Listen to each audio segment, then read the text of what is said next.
Do we like start with like introductions? I don't know. I don't know how we should like. Because it's like a pilot episode, right? Do whatever we want. Yeah, this is the pilot episode. All this is probably going to be in it. I'm not going to edit any of this out. Okay. It's real. It's the gritty. So we don't even have a name. So this is just podcast. This is podcast. This is podcast. Podcast episode 1. Episode 0. Correction. Oh yeah, 0.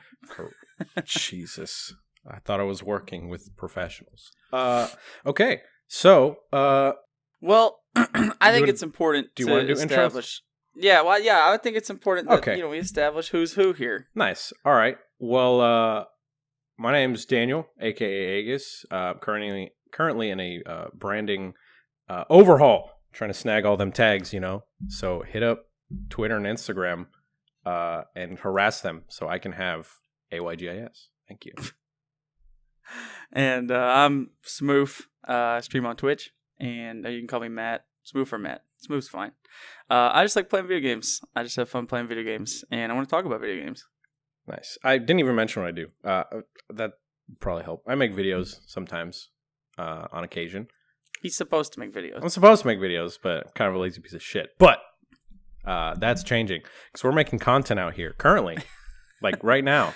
Right now. Right. So let's talk about content. Okay. So we just want to talk about like why we play games. Yeah. So So why do you play games, Daniel? Why do you play video games? Okay. Well, currently I play video games because you tell me to. But he's not wrong. Like, that's the only reason. He's like, you need to play this game.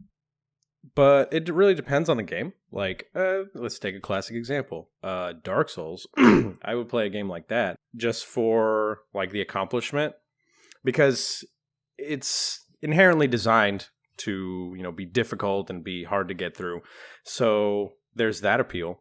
Also, depending on the game, I like it for the story, gameplay mechanics, just how it makes me feel while I'm playing it. Like, that I'm actually pulling something off that's pretty cool. I don't know. It just depends on the context of the game. Does that kind of explain that right? Did I kind of meander a little bit? No, yeah, I get. No, you're fine. I get what you're saying. I mean, yeah. So like my whole thing on that is, I feel like with me it always comes down to like the gameplay versus story thing. I feel like it's always about gameplay versus story, and I feel like every person's gonna weigh it differently. Whether, they play a game because they like the way it plays or they like being immersed in like the story that it's telling. And, I feel like a lot of games have a wide variety. They tend to lean one way or the other, or have a mixture of the two, Like old games don't really shove a story in your face, back in I don't know, just in the old days. Whereas we've sort of gravitated towards games these days that are more heavily focused on the cinematic experience, telling a story or whatever. So for me personally, I don't mind a game for its story, but like really I like to play games for like, I don't know, the mechanics of them. Like, getting over obstacles and solving puzzles and using game mechanics, in a way that progresses the game. Not so much mashing A through a text box and reading, or watching a cutscene and getting to the next, story point. Although, I don't have a problem with games that tell good stories. I like good stories, but for me, it's always about the mechanics. I like interactive games, things like that. Right. I think like if we were to put like each other on a spectrum, like on purely like mechanic based to like all the way to, what's it called? Light novel, interactive novels, like a visual novel. Visual novels, like. I played a couple of those recently. They're interesting. I still want to check out Doki Doki just because it was hyped, just so I could get in there and see what it's about. But I'm not. Have you? What do you know about Doki Doki? I'm curious. Basically that it starts off as a dating sim style thing. You're in high school, but then things get weird, like once you start getting into it, and then it fucks up with your computer, like it closes the game and it'll do all that. A lot of like, kind of like we were talking about the other day, like meta video game stuff. Right. But other than that, not too much. Okay. No, it's an experience. You'd probably enjoy it. Yeah. But yeah, that's a good example of a game that leans more towards, like I said, like the storytelling elements. I feel like that's a very bad example, but go no, on. I mean it's a good example because like as far as you as like the player, you don't. There's not a lot. For me, it comes down to like how much are you changing the game? Like how much impact do you have on what happens in your specific playthrough? Some games are gonna go from the beginning to the end. Pretty much no matter what you do, but it's like on the way, how much does the game change based on literally your inputs? You know, right. Sudoku's a good example of a game that doesn't change much. So you're right. It's a great example. I mean, I guess the whole appeal behind that. Well, not the appeal. Like the thing I don't like about those is that, yeah, especially with dating sims, it's like, oh, you're affecting like what dialogue options you have by depending on who you like pursue, quote unquote. But in the end, it's all going to be the same. Like, you're basically taking on, like, a tour, and you're just choosing which path to walk on, and you're just walking. Like, it's not super engaging, which is why, like, something like Hoonie Pop is like, okay, there's that element, and then there's also a puzzle game. That's great. It's not as boring, and it kind of, like, it's strategic, and then you have to buy certain things, and then there's a little more to the sim. Because I also feel like Honey Pop's a little hyper aware. Like it's like it knows what it is. I think it is, yeah. And it's like you're gonna do all these to all these women. Like, but in traditional dating sims, it's like you choose one because you're monogamous.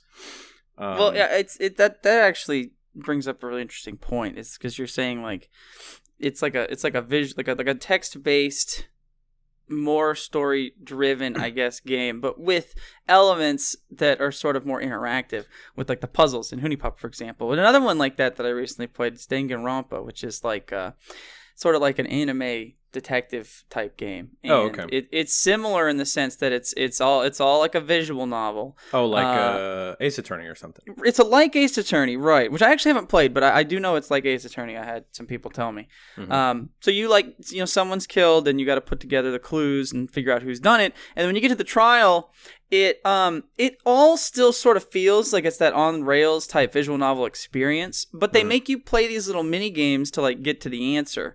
Okay. And to me, that's really interesting because they're trying to blur the lines between like story and gameplay. Yeah. But I don't know. I guess because I'm aware of that, it doesn't really work for me. Right. Like playing it, I just kind of get more frustrated because I'm like, I don't really want to do this stupid shooting game. I don't want to do this. I don't want to solve this. It'll literally give you like a hangman puzzle, like fill in the blanks of the letters. Because you know what the real game is. Right. And it's like, I don't want to take the extra 10 seconds to do some dumb mini game to get to where we're going to end up anyway. Like, to me, stuff like that just seems so pointless. And I don't know if Hoonie Pop's exactly the same. Because I guess those are a little more fun. At the end of the day, those are just more fun. The mini games in Hoonie Pop are more fun. They happen more often. I would say it's half the game. Like, I think they did a good job balancing that, like, both elements of the game. And it's kind of, it feeds into the other. Like, you buy stuff outside of the context of the puzzle game to, like, you know, little buffs and whatever. And then you use this item or you give this item to the chick and then it affects the puzzle. So it's like, it's symbiotic. Kind of like that. And that's why, I mean, it's a good game. Straight up, it's a good game. That's a good game. And anime titties. Like, you absolutely can't go wrong. Those sell. And I guess a game that I feel sits right in the middle of that is, maybe not right in the middle, but in my experience, like something like Harvest Moon. Like, it has, like, story simulation elements, and straight up, sometimes you just have to grind through shit. Like, I remember you and I would play what's it called, Wonderful Life, and whenever we wanted to skip ahead to like the better parts, like, oh, the time skip is right here after I propose to this person, so I'm just gonna wake up, feed my animals, go to sleep. Like, because it's like, it's the same more or less every day, but then like once you get to farther parts in the game, it ends up changing. But right. And that's interesting, because I think you're right when you say it's like more in the middle, because when I think back to Harvest Moon games, I don't really remember all of the like story elements and Yeah, stuff. I mean, I more so remember like the farm part, like taking care of like waking up and watering your crops and you're looking at your cows and milking them and stuff and selling that stuff. That's one of the stuff I remember. I don't actually remember it too well when it comes to like all the story stuff. Yeah, I guess. Well, the character stuff, like the characters itself, like they were pretty like shallow in itself, but it's more like, I guess the game was more about like the town as a whole and how like you had to go to like it's just like any game. Like you go and you interact with whatever NPC at whatever time to get whatever cutscene to happen. Because I remember cutscenes were always hype. Like whenever I was playing, I was like, oh shit, this thing I stumbled upon is this, I don't know, just this whimsical little like interaction you have with a character. Right. I think that's about it. Well, let's look at something that's like more on the gameplay side of the spectrum. And I know you've got examples, but like what I really right. But what I want to talk about real quick is honestly A Legend of Zelda. Okay. I want you to think about Ocarina of Time right now. Do you remember that cutscene in the middle of the game, right? When you pull out the Master Sword and the dude in the Sage's Temple is talking to you for like 10 minutes? Yeah. And, okay, imagine Ocarina of Time, but as a visual novel. Every single part of that game would have been like that cutscene. That's like the least memorable thing of that entire game. You're like, not wrong. When you think about like Ocarina of Time, you don't think about any of the cutscenes or any of the dialogue. Like you can go through that whole game, mash X to all the text, and still have a blast because it's literally just do your adventure. You know, it's still like that start to end. Like you're gonna get there no matter what. Well, pretty much no matter what. But you know, all the memorable stuff. The reason people like play it is because of what's all in between, and it's not text boxes. Yeah, that's a really good point. I was actually just thinking about like that interaction, and I was like, well, they didn't make it very visually appealing, even though like the Temple of Time is like, oh, it's like so cool. It's literally just like this old man's face for 10 minutes. Mm-hmm. But I read that shit. I wanted to know about the sages and I did too when I was a kid. Yeah, but when I played it in recent memory, I skip through that shit as fast as I can.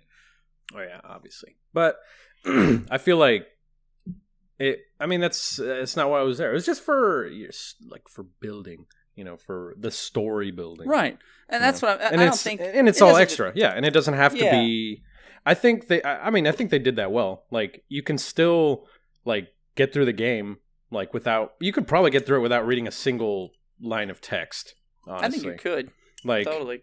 Because I'm thinking like, oh well, people aren't dumb enough not to figure out how to use a hook shot. Like they pull it out, they're like, ooh, it's a chain. Oh wait, there's a circle over there. Okay, I can go to that circle. Yeah. No, I think that more comes down to like people don't really know where to go. But like honestly, like half the times when I'm playing a game, I'll be reading and I don't know where to go. But I don't know. Maybe I'm just a little dumb. It just depends. Like I think the people that you talk through are like, oh, you need to go to the mountain, but literally in the middle of a of a cutscene, it'll zoom into Death Mountain. It's like there, so you're like, oh, looks like I'm going there. So right. But yeah, I'm trying to think. No, I know you got another example. You want to talk about like a Metrovania. I know that's what you want to talk about. Yeah, if we're going that route, because that, in my opinion, that's like if we're talking about it on a spectrum, that's then the same end as Ocarina of Time.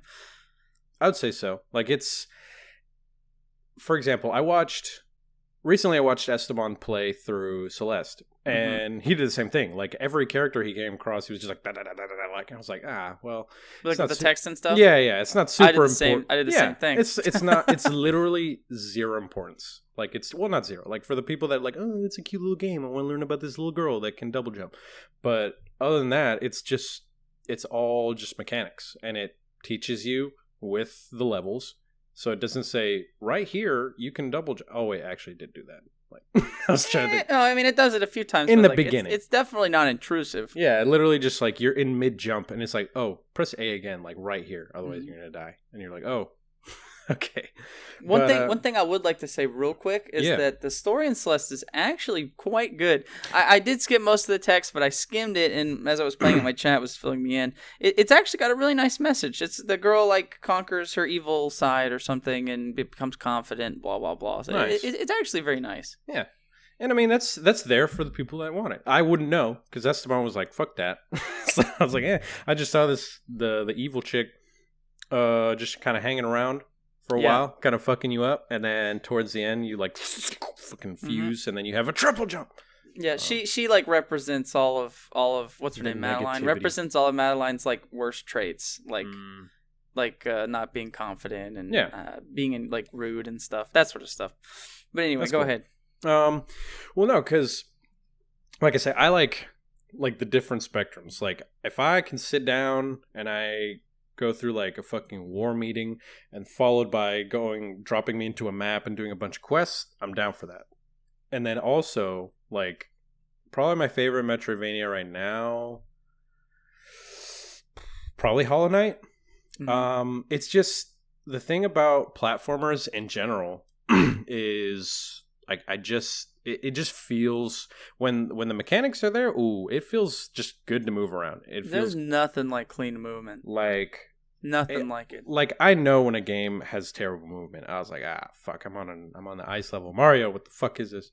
But like whenever it's tight and you feel like it should, because I don't know if we've been like conditioned to that or if that's just how it's supposed to be, because I don't know. I feel like platforming's got better, like as the indie games have come out, like kind of putting combat and just navigating like all together. That's why I like Metroidvanias, because it's all about using your environment that you're in, like to move around and also fight and also like dodge, like, and then you're given. And then in those games, you slowly progress, and then you do slightly more complicated things, like, you know, better maneuvers, and you get different attacks. Probably my favorite attack in Hollow Knight is the one where is the down slash, and then it just makes you like bounce up, like that. Yeah, I've seen that. Like it's so simple, but like it makes you feel like you can literally just bounce around the whole fucking map, because you just jump, you slice, you jump on this platform, then you jump off again, then you wall jump, and then you do another down slash. Like that's why I like those games. Like those are just like pure stimulus. You know, I think the magic is there. Is abilities that also like they double as movement abilities and combat abilities. Definitely. Like when I think that's what you're getting at, is like when you say like, you know, you use your environment, yes, but like I think like it's also just a lot of like, you know, your movement and like your control is incorporated into the gameplay. It's like in the combat, it's like it's not just like, I don't know, I don't want to really get into this too much. We'll save this for another episode. But like turn-based combat, you get into encounter, you just you know, navigate menus, do a fight. That's you know, completely the opposite from something like Hollow Knight, where like you literally are in a space moving around with another enemy. Yeah. And you're using the space and like, you know, making attacks like that. I think that's really the magic there. Yeah. No, I agree. And I mean, because I was thinking of the fucking Ego Raptor video, where he makes that point that the difference between like Link to the Past and Ocarina of Time is that Link to the Past kind of did that, where they're like they drop you in a room and then you have to move around the room and also fight at the same time, whereas Ocarina of Time, like exploration and combat is kind of separate experiences. Right. So right, no, that's fair. And so yeah, that's why I like those. I'm trying to get into more of those. Like, which one was like the first like real big Metroidvania to come out, like of the indie scene? Was it Super Meat Boy? Big Metroidvania. The big one. Probably, literally. Well, that's not a Metroidvania. A Metroid game. It would have to have been a Metroid game. Well, I guess of the indie scenes. Oh, the indie scenes. Okay, yeah, that's not right. I don't know. What's that one I played? I don't remember. I don't know. They just had a really like. They've had a resurgence. Maybe it was Ori. Ori. It was Ori. I mean, that's what comes to my mind. That's like maybe that's like one. After it had already made a resurgence. Maybe. But that was one of the first ones that got me back into it more as like an adult. Was Ori the Blind Forest, which is phenomenal quality. I mean, you want to talk about, you know, mixing like combat and movement, like that one's really combat, good. Movement, visuals, music, setting, fantastic. Story's not bad either. You know, story's not bad either. And I think that kind of, I'm like thinking about it as we're talking about it, and like that really seems to come up every time I think about a game that I like, and I'm like, yeah, I like this game because, it feels good to move around in combat and blah blah blah. And then an afterthought is always the story's good, which is I don't know. I guess do they just go hand in hand? I mean, because it's like you can't. I don't feel like you can quantify a game by its story. Like it needs to have some kind of mechanical, like something good mechanically about it, because it is a game. Careful there, because now we're going back to where we started. No, you're right. Visual novels, because those don't really have any mechanics. Does that mean those aren't games? Which is, I'm not saying it's not a game. For me personally, for my tastes, I guess. Okay. No, yeah, that's fine. Because it's like, it's. I feel like it should be counted as a different medium. Like, okay. I don't know, but it's like gray areas, right? Like everything has a fucking gray area. I guess so. No, I'll give you that. I mean, I would make a stand that visual novels are games, because it's the same principle as any other game. You boot it up, you pick up a controller. Well, you may not be doing anything flashy, but like I don't know, there are video game elements there. So I don't know. It is an experience. It is technically a video game experience. Yeah, and it's like direct. Like, because then we get into, like, have you seen Bandersnatch on Netflix? No. Or should I say played Bandersnatch? Wait a second. No, go ahead and explain this. So, Bandersnatch is a Netflix special. It's a Black Mirror movie. So, basically, you go through the movie, quote unquote, and you're picking the decisions that the main character makes. And this like is on Netflix. Yeah, it's super meta, because the whole time the guy's like, why am I doing this? Like, I haven't elected to do this, but I have this intense like need to do it or whatever. Wait, and so how does this work? You click on the screen when you're watching on Netflix and it takes you like a different directory or whatever? No. What happens is like you'll be watching and then you'll have your controller or whatever, and then it'll be like left to right. Like it'll be what? Like that's crazy. You'll on be like Netflix. You're blowing my mind right now. Yeah, like you have either your phone or your control. Well, no, you can't stream it. I think you can only do it when you have like a direct controller. Like if you're playing it on your PS4, you have to have the controller, or you have to have like the TV remote or whatever. But yeah, like you can say like literally the first decision is what cereal you want, and it's like you go downstairs and you're looking at your pantry and you have like 5 seconds and you're looking up and you're like this one or this one, and then you press left to right and then he picks the box. And so obviously it ramps up, right? But it's really interesting. Would that be considered a game? I would make an argument that it is. Yeah. In that case, I'd make an argument it's more of a game than something like any other visual novel, because it sounds like you have more of an impact on what happens. Mm-hmm. Yeah, I would argue it's a game. Because it's like, this is the most meta that's ever meted. The game Bandersnatch is about a guy who is a game developer who's developing the game Bandersnatch based on a book that someone else wrote. That's incredible. So you're playing. I gotta check that out. Yeah, it's pretty cool. It's like Andre, Abby, and I, like, we were watching / playing it, and we didn't get through it. It was pretty long, like, because we would fuck up and we'd choose the wrong thing, and then it would like send you back to like a checkpoint. Like if you fucked up, you're like, oh, okay, well. So you could die and stuff, and it'll send you back. Oh yeah. Okay, so that's hella a game. That's a game. I don't see how you could argue that that's not a game. Yeah, hella game. That's so funny. Does that make Netflix the next Steam? They're a game developer now. They're game developers. They're a game company now. That's hilarious. It's actually so like I'm not gonna spoil anything, but like it even references Netflix. Like that's how meta it is. Like it references the system, the actual streaming service, and also the production of Bandersnatch that exists in this like world. That's crazy. And like how it affected the person that was producing it, like the real person. Like she made an appearance in the actual game show, whatever. It's really cool. But that was a little tangent. But no, but that's a fun one. No, because that's super relevant though, because we were talking about what makes a game, which is honestly another good discussion. What makes a game a game? Would that be its own topic? Well, I think we've kind of already touched on most of that. I mean, at Yeah, least that was I it. have. I mean, I just feel like if it's something where like, cause no, because this ties in back to about what we were talking about. You look at like a book or a movie, right? Mhm. It's just another medium of You're right. entertainment. Yeah. In those they're set in stone. The person writes the story and puts it in their book, makes the movie, directs it, films it, blah blah blah, puts it out to purchase. That's set in stone. What happens there happens there. It's not going to change. But what makes a game is it does that in a way that lets you interact with it. I think that's all it really has to be. All that a game has to be a game. If you ask me, it's just let you interact with it.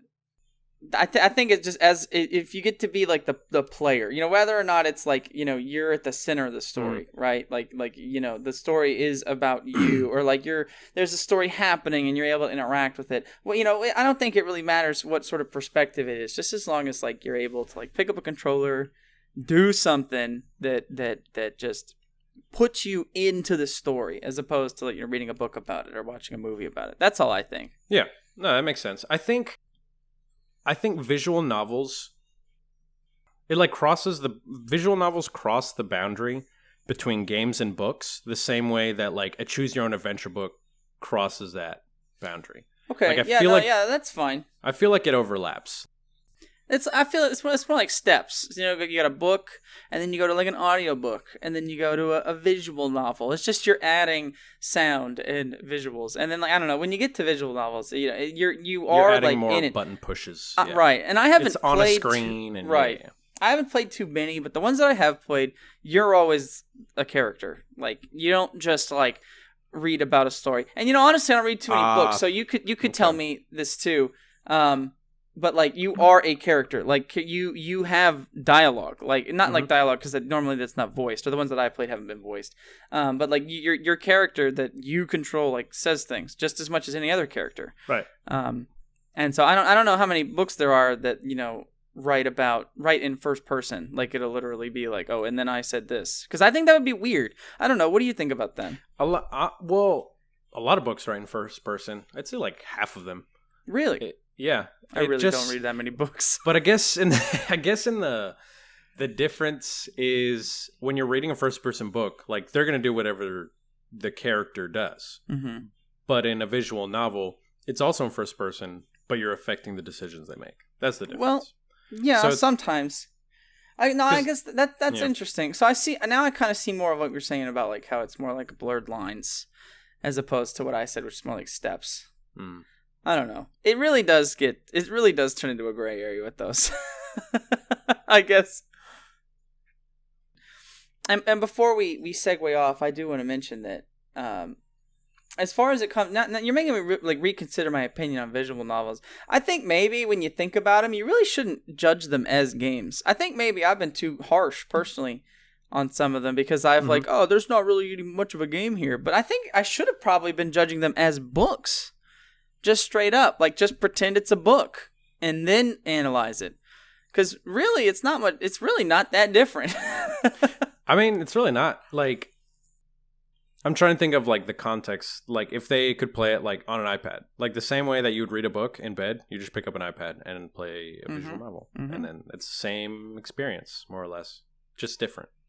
You're not using your brain as much. You're just looking. You're like, pretty, right? Anime girls. And they sell. If I haven't mentioned that already. And they sell, All right. So tell me about the first game you ever played, Daniel. The first game I ever played. The first game I ever owned and played was Pokemon Snap. Okay. The first game that I probably played was... Actually, no, I lied. I had my Game Boy Color before I got my Nintendo 64. So it's probably Pokemon Silver, actually. That was a good one. Yeah, I still stand by it. I think it's aged well. I think Soul Silver is great.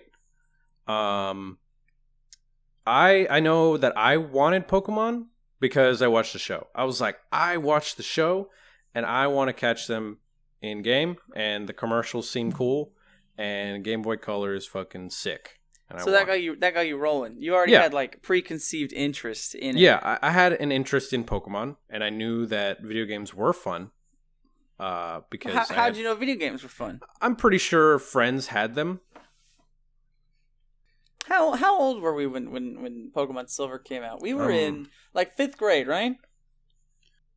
2000, because the original like Red came out in like 98, I think.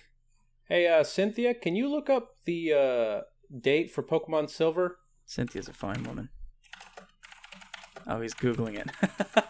Well, I want to say like 1999. The second generation? Yeah. Holy cow. Yeah, dude. Wait, Pokemon... were we late to the party? How old were we when we were playing this game? I was going to say 2005. Yeah, we were late as fuck. Okay, so we were late to the party. I think I was 10. No, I think I was like 8. I think we might have been like 3 years late to the party. We were in elementary school. Yeah, like it came out when we were 5. Mm-hmm. So I'm guessing that we were like 8.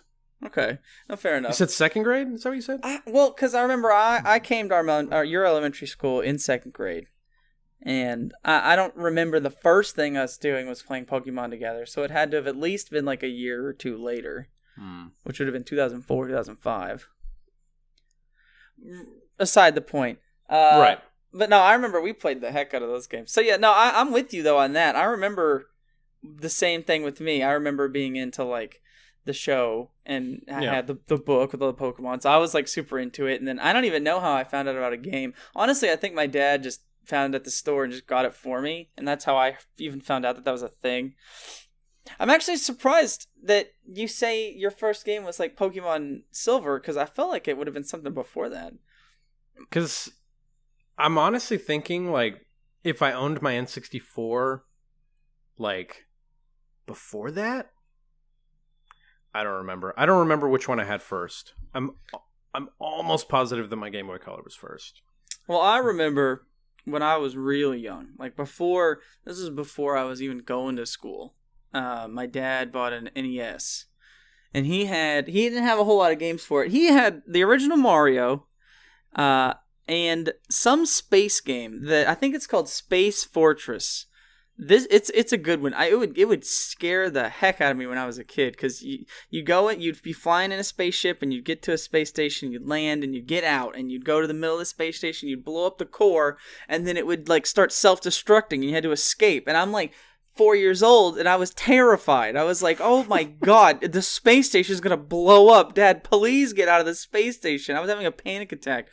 But anyway, so I remember playing Mario. I never touched the Space Fortress one, but I'd play Mario with my brother, and that was before I was even going to school. But I didn't really own that. It was more so my dad's, but I definitely do remember playing it. And then I remember it clear as day. I was in church, and my older cousins came up to me, and they gave me a Nintendo 64 and a bunch of games. They were like, church? I was at church. I was at church one Sunday morning, and my cousins came up to me, my brother, and they're like, here, have this. And they gave me an N64 and a bunch of games. And I remember the one that stuck out the most was Ocarina of Time. So that was definitely one of my first games. That's a blessed gift. Yeah, it absolutely was. I remember he gave it to me. They were like, we're too old. We've beaten this. They said, we've beaten this 7 times. And I was like, 7 times? That's a lot of times. And I was like, that's crazy. And so I remember picking it up every time I would play it. I was like, I gotta beat it more times than my cousin. But I remember that number too. I was immediately entranced. I mean, I've never since that day have I wavered on my love for video games. You know, I was, like I said, I had played Mario and watched my dad play that space one, and I was already kind of intrigued, but I'll never forget playing that Legend of Zelda for the first time, and I was so absorbed into it. By the way, my brain doesn't work, and I forgot about, like, literally 5 years of my life before that. I did play games before that.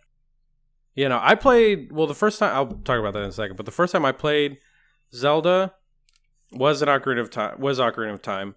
And it was, do you remember, well, I guess we can't, I don't know, we're not that famous, but Robert? I do, yeah. No, okay, I'm not going to say last name, but he was a neighbor, and his older brother had Ocarina of Time, and I watched him play the Deku level, like the Deku Tree level, and he, like, didn't like it. You were like at his house, like, watching him? Yeah, I was watching him play it, and I was like, I don't know, this thing's kind of cool to me. Like, but this was like way later. This was like whenever I already had like Pokemon Snap and stuff. Right. But I was gonna say my sister did have a Super Nintendo. She had a Super Nintendo with Yoshi's Island and Donkey Kong Country. So those games I played before that. That's really cool. The Super Nintendo. I totally missed the boat on that one. Yeah. Donkey Kong So Country. That's a good ass game. Yeah, we played we played co-op. That was Diddy. That's fun. super cool. Yeah. I didn't even know that game had co-op. That's insane.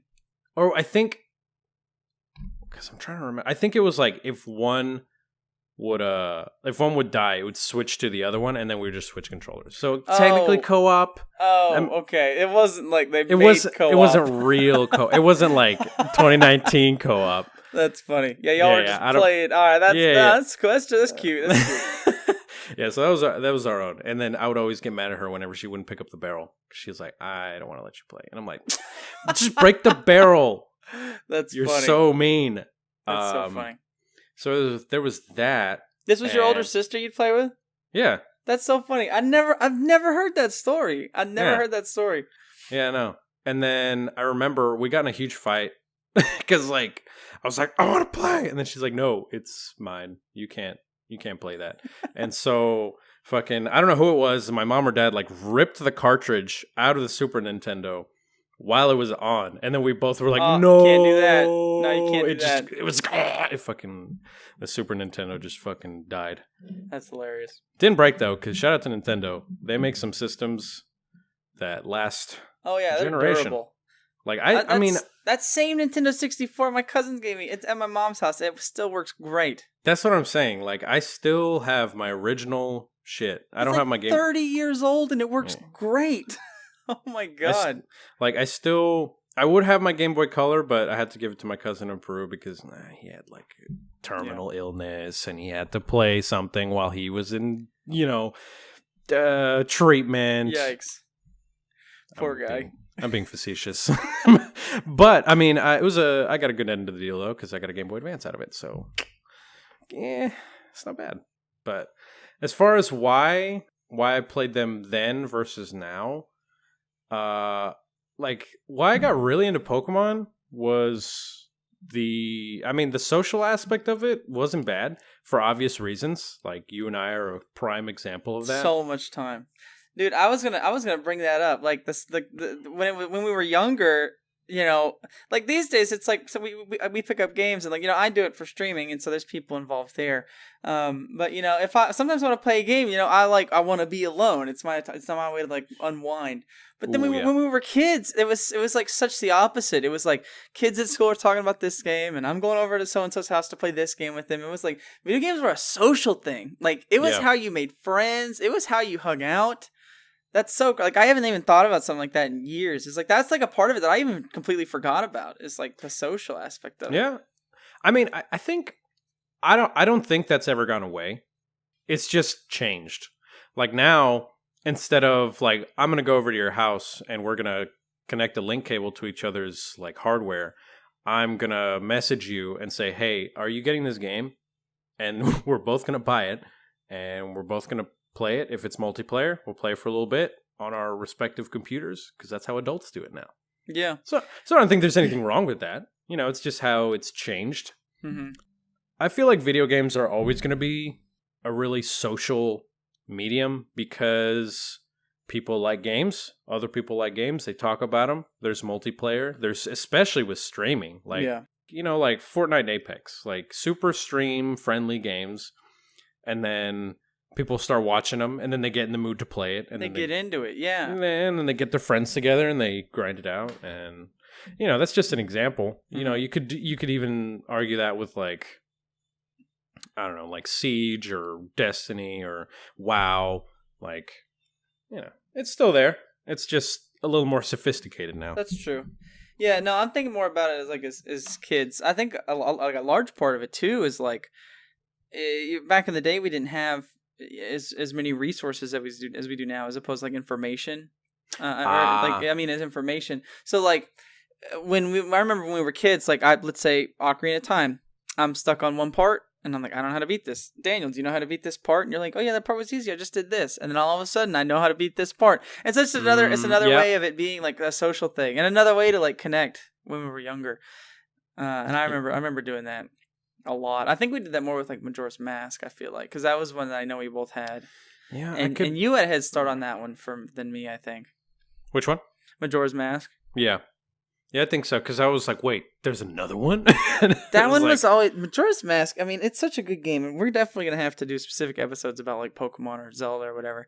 But, like, that game was always such an enigma to me. And it still is to this day. It, like, haunts me sometimes, because, like, it's, like, so complicated. Like, why does it exist? I don't know, it's cool. No, I'm just saying, like, I mean, it's my favorite Zelda. Like, it's just great. By all, like, I don't know what they were thinking with it. Like, they were like, oh, yeah, this is definitely what they'll like coming off of I mean, like, Time. I agree. Like, it's super good and it is weird. But I more so mean, like, when I think about it, like, it sort of feels more complicated than it is to me. Like, it's like a puzzle that I've never fully solved. Like, imagine, like, a Rubik's Cube that you've been working on for years. And, like, you can get super close. So close almost that you're satisfied with it. And you put it down. And you walk away slower satisfied, but you keep scratching your head. And you're like, that dang Rubik's Cube, I never finished it. I feel that way about Majora's Mask. Like, it's like a puzzle that I've never fully put together. And I mean that in a lot of ways. Like just literally just getting all the items, doing all the side quests, stuff like that. Like, I feel like there's so many, like, unturned stones in that game in my mind. And, like, you're a big reason that I was able to solve as much of it as I did. That's sort of the point I'm making, is that, like, it's super complicated to me for some reason. And you when I was younger, you would always, give me answers to stuff that I was stuck on. Just another example of, like, the social thing, like just bonding over games and stuff. Yeah, I guess it also helped that I had the Prima strategy guide. Shout out to Prima. Dude, Prima sucks. Prima sucks, dude. You get the Nintendo powered ones or the Nintendo official ones. They're so much better than the Prima ones, dude. I lived on Prima because I was about that cheap shit, and they had everything that I needed. I'm not about Prima. They're whack. Are they still a thing, Cynthia? Is Prima still a thing? Cynthia's a fine woman, by the way. She's a fine woman. Oh, I don't think so. Prima strategy guide. Prima games. Prima's shutting down. Wah wah. No more Prima. No, I wonder why, dude. Strategy guide maker Prima games. Prima games? No, I remember I would look at the Prima guides at your house, and I was always like, these guides suck. These are dusty. And I'd go home and I'd look at mine that I had for whatever the same game we had was, and I'd be like, this is so much better than Daniel's. But whatever. Damn. I said it's closing its doors spring of this year. Wait, actually, like right now. They're closing as we speak. Like, they're packing up their shit. We should go there. We should go. Make a stand. Prima, I'll buy all your strategy guides. Even the ones you make now, they're probably ass. But yeah, man. So I don't know. That's like a whole nother thing that I like totally even forgot about, was like the social thing. So like I think that's actually pretty high up on my list now that I think about it. Like, especially with the streaming. It's a huge deal. Yeah, I mean, and I know you could probably get way more into this than I could, but when y'all were playing League, like after high school, like I know that was a big way for y'all to like keep in touch. Oh too. Man, yeah, don't even get me started. Yeah, I mean, I feel like when people graduate high school, most of the time they lose a lot of friends, but like I literally didn't lose a single friend because I would still talk to them every day because of League.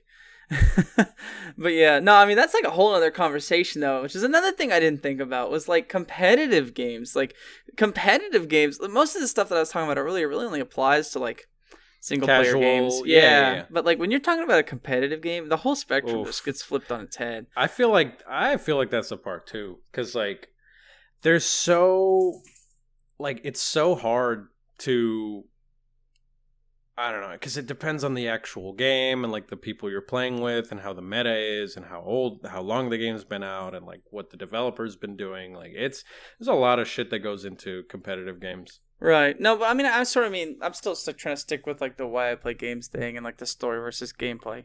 Yeah, but I mean, why you play a game is affected by. I totally see what you're saying. Like, Yeah, I totally see what you're saying. Like I don't play Overwatch nearly as much as I used to because, I mean, straight up, I just got bored. Like, I got bored of the game. Like, I got bored of trying to be good at it because it was a frustrating experience.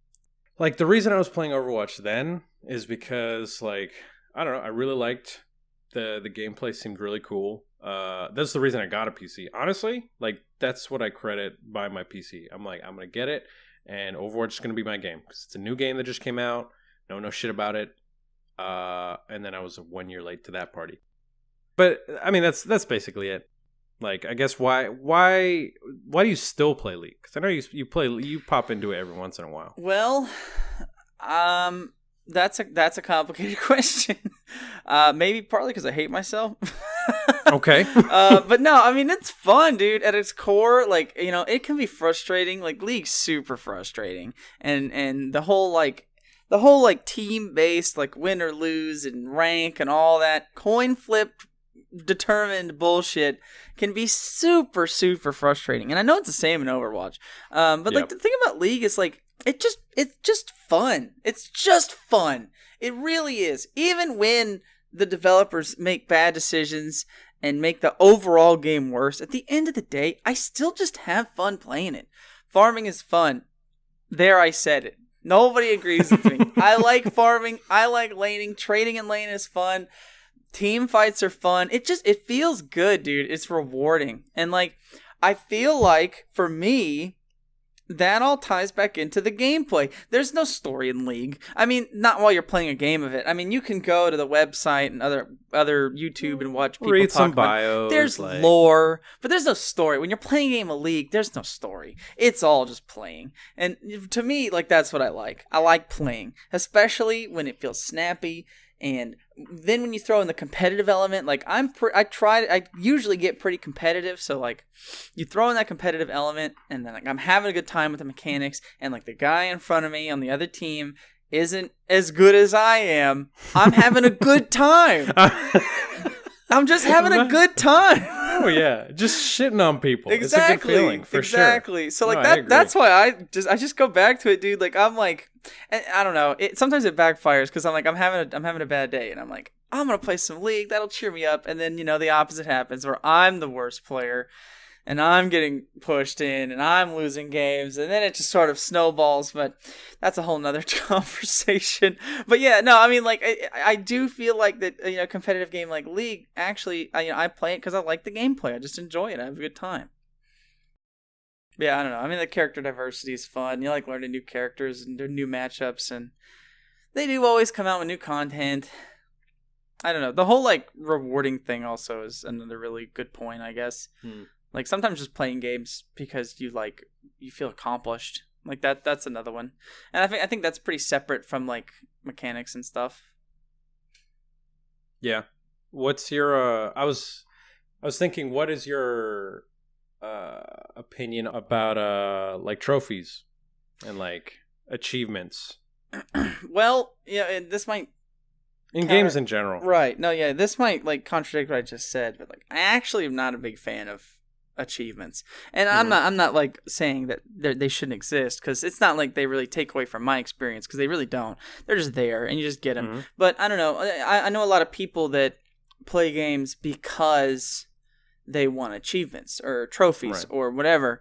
And they want to plot a game. Right. And me personally, I just find that so pointless. I don't know, because it's like you're playing through the story. Let me put it this way. You're looking at it through the developer's perspective. The developer makes a game. They're probably not thinking about trophies and achievements as they're making the game. Maybe they think of one or two here or there, but mainly they're focused on the elements of the game. And then at the end of it all, they're like, okay, Sony says we have to have 35 trophies. So and they're like, oh, well, we can have 50 trophies if we can come up with ways that'll make players play our game more. Like, how many playthroughs can we get our player to play? How many different difficulties can we get them to play? And that's great and all. But me personally, a lot of that I don't really feel very compelled to do. You know, like I played through a game where I want to play through it. I don't want to go and do all this boring stuff to get, a trophy. What do I care? Mhm. I don't care. I know some people do care. That's fine. I find it odd that people obsess over it so much. Yeah. I mean, I can definitely see you have your main objective, you play through the game, that's the way the game is supposed to be played at the end. And I feel like with a lot of like AAA titles, they just kind of like, oh, get 50 headshots, woo, you get a trophy. Like trophies like that are really stupid. I don't think those should exist, because it's like that's just from playing the game. Like I think trophies should be less and be more specific. Like it should actually be like worth getting. Because I'd like to represent the trophy hunters out there. Like Right. I like getting trophies. I've never played a game because I'm trash, but it's like it's just the numbers. It's just putting plaques on your wall, on your personal wall. Like I don't know, because you'll like scroll through the achievements or through the trophies, and you're like, well, I can fucking do that. I'm good enough at this game to do that. Like, I think a game that does that really well is Horizon Zero Dawn, just off the top of my head. Like, I think those are pretty decent trophies. Like, they're like they encourage. I think trophies should encourage you to do things about the game that are side stuff, but are still really satisfying. Like, like challenges, like time trials and stuff like that. Like, I think those are cool. And for the people that like them, they're there, and you get rewarded for it by getting a trophy. And then with that, you get like, this piece of armor, or you get this thing that you can buff your equipment. Everything's kind of like, everything's together. Right. Everything kind of leads into the other. And it's pretty cool whenever you get a trophy that's like only 0.01% of the people that have picked up this game have this trophy. And you're like, all right, I'm kind of hot shit, Well, you know what I think about those trophies is those usually aren't like super difficult things. They're just like super tedious things. A lot of the time they are tedious, but sometimes it's just like, well, okay. Like probably the most difficult ones are like beat the game in the hardest difficulty and don't get farted on once. Like that's like the I feel like that's the one that's thrown in at the end. Right. Like, well, like you have to. I got an example for you. Okay. So Kingdom Hearts 2 is one of my favorite games ever, and one of my greatest, I feel like, gaming achievements that I've gotten through has been beating Kingdom Hearts 2 level 1 critical and doing like all like the data work fights and stuff. Do you know what is not an achievement or a trophy of Kingdom Hearts 2? Beat the game at level 1. Kill any of the data orgs. You know what is a trophy for Kingdom Hearts 2? What's that? Get a A+ rank on all the gummy ship missions. Ooh, yikes. I just can't be bothered, I had a blast doing like the level 1 run and all like the data org fights, but I cannot be asked to do a gummy ship mission more than once. And it just all comes down to like what I find fun. I'm not gonna go out of my way and have a bad time to say, oh, I platted Kingdom Hearts 2. Whoop-de-doo, dude. You did gummy ship missions. I'm so proud of you. Sometimes you gotta get in the trenches, my guy. I know. And that's fine. The people that do it, that's okay. But it's just not for me. I just don't get anything out of that. Yeah. For the people that do. Like, honestly, I feel like Kingdom Hearts 2 is worth platting, but I do agree with you that they should have had trophies for that. Like, I don't know. It's like maybe just the level 1 run through is so like nuanced that only like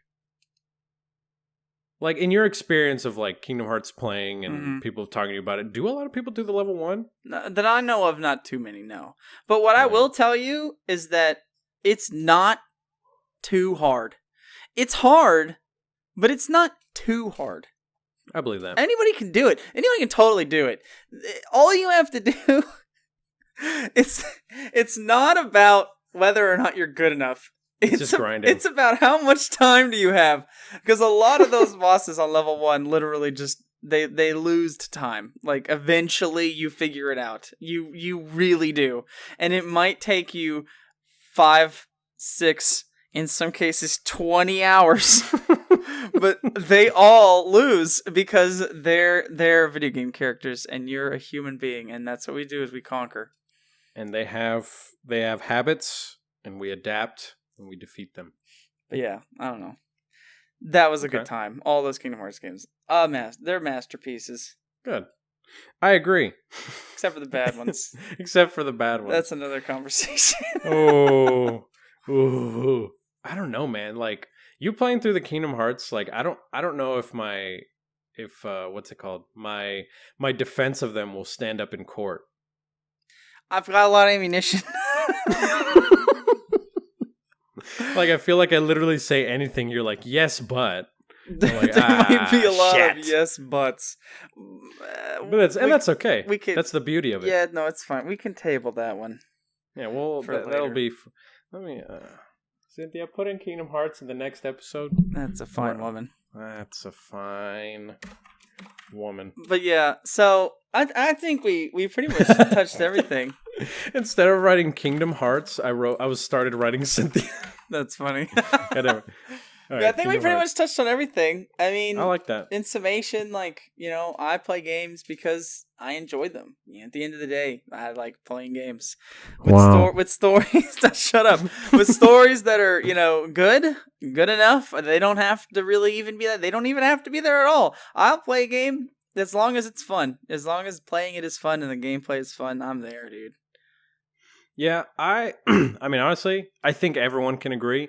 Like, well, maybe not everyone, because people sometimes play games just to play a game, like, for the sake of saying that they played it, which is, like, kind of what I'm going to be doing with Dark Souls when I go back in, because I know my experiences have been troubling, but it is fun. When I'm playing the game, and, like, I get past it, and it's, like, that accomplishment, I'm like, fuck yeah, fuck you, Nito, eat my dick. Like, that's satisfying. It is. It is. That's super satisfying.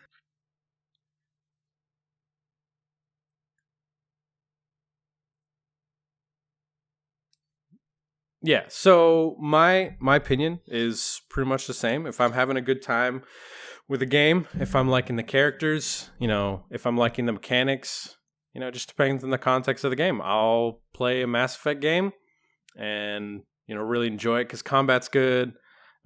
Characters are good, story's good, like, it engages me. And also on the same side, kind of like League style, where it's just all mechanics. Like, it's all mechanics, like, like Hollow Knight or Shovel Knight, where it's only dependent on how well you are mechanically at video games. Like, different inches, different scratches. We like games. We love games. And I'm trying to play more of them because I'm not going to let adulthood crush my dreams. We are games. We are memes. I am We game. are games. I am game. I'm game. But yeah, thank you everybody for tuning in. Go ahead. Yeah, no, I was just going to say thanks for tuning in to our first little podcasty little episode dealy thingy. Yeah. This has been episode 0. I'm not good at talking. Matt's got the edge, but you know what? We're working on it. We're working on it. I'm going to talk more and because I'm going to listen back and cringe real hard. But you know what? We're out here. We're trying to make some shit happen. And yeah, we'll see y'all next time. Let us know what you think, and if you've got suggestions for another topic for our next roast me him. Hard. But any like suggestions on like more topics or anything. I mean, we got a couple ideas that we might want to do. Like we have like because I had a list of stuff like DLC, difficulty in video games. That's kind of what we were. Ones. Those are good. Those are real juicy ones. So kind of topics like that. Other than that, this has been podcast. I'm Smoof. Right. I'll see y'all later. I'm Aygis. Bye. Ba-bum-bum.